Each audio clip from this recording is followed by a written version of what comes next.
Hello, this instalment has been prompted by an email I received on this day. It's an email that confirms I had changed my Facebook password. It should be a non-event really, but for someone whose phone use was monitored constantly, this was big.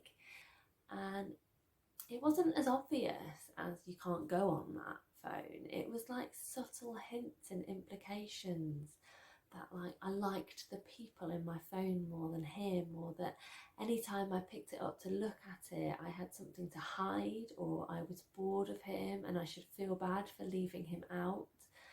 This was one of those things he had been doing so gradually that it wasn't until I started to feel anxious every time my phone made a noise or a notification came up that I realised just how much control he had over my online activity.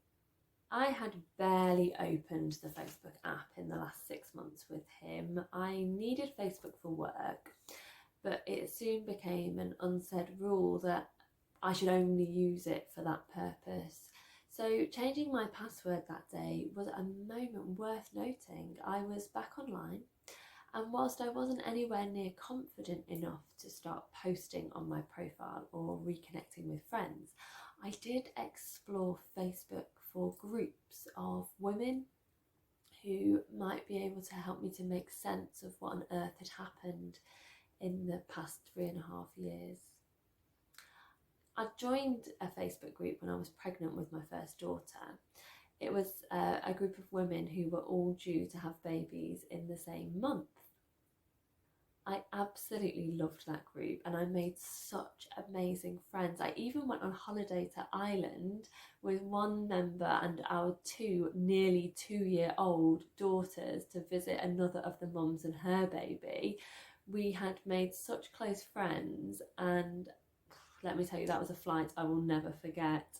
But when Mr. C and I got together, he mocked my online friends and he made it uncomfortable for me to maintain relationships with them. Becoming such a huge part of my life and spending every possible minute in my company, even when I was working in the pub, I lost touch with my friends, and eventually I was told by Mr. C to leave the group. So actually finding the courage to change my password was hard. I knew he would have something to say and would start to throw accusations like left, right and centre at me, but I didn't care. I knew I needed privacy, and taking actions like this were about cutting ties and solidifying my decision to leave. I knew it's what I wanted to do, but that didn't make it any easier. What I found on Facebook was quite incredible. I joined groups of domestic abuse survivors that, like me, were looking for answers. They were looking for support and they were looking for confirmation that they weren't crazy. And I found thousands upon thousands of victims. The numbers utterly shocked me. I wasn't ignorant to the issue of domestic abuse in the slightest, and normalised misogyny in our society is well and truly in my consciousness, but what I didn't realise was how many covert, insidious, malignant, subtle, controlling, aggressive, addictive, manipulative, possessive, cheating, lying, gaslighting, intimidating, selfish, personality disordered and abusive individuals there are out there. I had grown up in a loving home. I had high self-esteem and a lot of white privilege. I thought that all couples respected one another. I thought that all couples supported one another. I thought that couples were a team. I thought that the reason Mr. C behaved the way he did was because of the trauma he'd experienced when losing his father as a teenager, or of his mother choosing her new husband over a relationship with him when he was 21.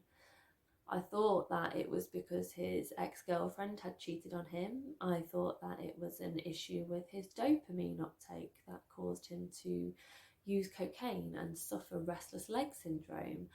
I thought it was because the mother of his son had purposely headbutted a toilet and then accused him of throwing her down the stairs when in fact she had jumped, and that was why he'd never met his 13-year-old son. I was fucking wrong. These Facebook groups and the members, the posts and the comments provided me with so much comfort. It was like they pulled out a blanket and invited me to sit with them around the campfire, where we shared our stories and we validated one another's experiences. There were those that were further down the road, and they would share their knowledge and their advice and their wisdom. And those lovely, kind souls would point me in the direction of important resources and what to do next. And I cannot express how grateful I am to every single one of them who took the time to reply to my posts or my comments or my messages. There are thousands of women out there who have been given the strength and the confidence and the validation that they need to thrive. And I am one of those. And if you are struggling right now and you're not a member of one of these groups, then please consider joining one.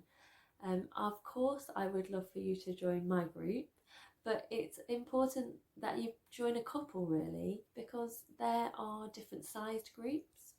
There are ones that share more kind of motivational material, and there are others that are for the very early days. Just trust that the universe will lead you where you need to be, and be patient with yourself as you settle into that new environment. So it was on joining one of the Facebook groups that the feeling that I needed to do something about what I had been through really started to manifest. I felt a draw to help my fellow survivors in whatever way I could, and we'll explore what that has been over the coming weeks. Thank you for watching another instalment of 1 Year On. I am so grateful to anybody who is following this series, and if you're just joining us on the journey, do go back and catch up with some of the earlier episodes. As always, my inbox is always open. The comments are a safe space to share. You can subscribe to the YouTube channel if you haven't already, and get notifications of any new videos. You can find links to all of my socials in the bio on Instagram or on my website. So yeah, just have a little explore, and if you've got any questions, you can always ask me. Have a great day. Bye.